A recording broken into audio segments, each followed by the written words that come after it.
So ito yung puno ng lukban o pomelo.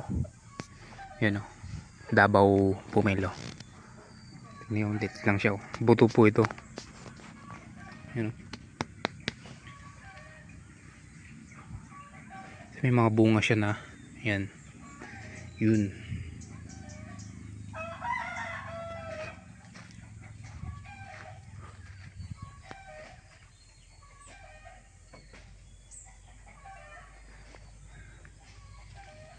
Ito.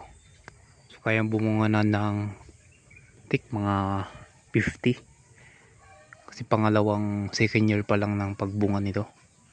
Ito. Yun o.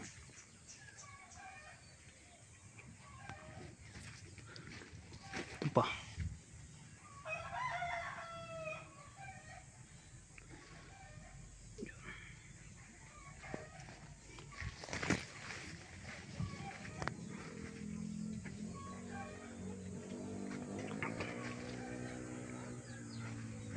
Ngayon, ang gawin natin mamaya is imamarkot natin to. So babalatan natin to, nilalagyan natin ng lupa na nakaplastik nito. Ito mga matured na puno. Then once na umugat, pwede na naman natin siyang itanim. Then mas mabilis po siyang mamunga dahil ito namunga na itong punong to. Ano, so, pipili na lang tayo ng sangang maganda, either ito or ito.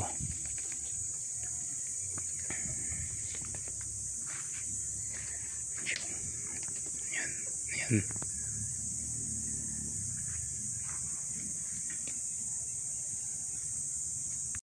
So sa pagbamarkot is kailangan mo balatan nito. Yan o, mga citrus yung minamarkot natin. Ito yung pomelo. Yan o, diba? So hindi ko na masyado na video. Then ito kakayasan mo para magkaugat siya, magkabilis na maugat. Itong technique na ginagawa po natin is marketing. Okay? Para marami tayong mapabilis yung paparami tayo ng itatanim. Ito, nalagyan natin ng lupa na medyo basa. So ang tips ko, dapat medyo basa para madali siyang umugat. Yan o, diba? Wait lang natin to ng mga, I think mga 2 to 3 months. Nagmumoist yan mga brad, yan o, tinali natin para hindi mahulog po yung lupa. Hence pag nag-ugat yan, pwede na natin itong i-transfer sa plastic. Yan o.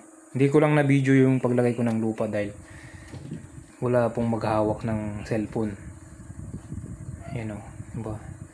Ang minamarkot po natin dapat yung may bunga na para mabilis ding mamunga. Okay? Pag yung wala pang bunga, matagal din mamunga po yun. Dapat yung may bunga na. Yan, hindi ka na ulit magpapahintay ng matagal. Ito, bilis lang.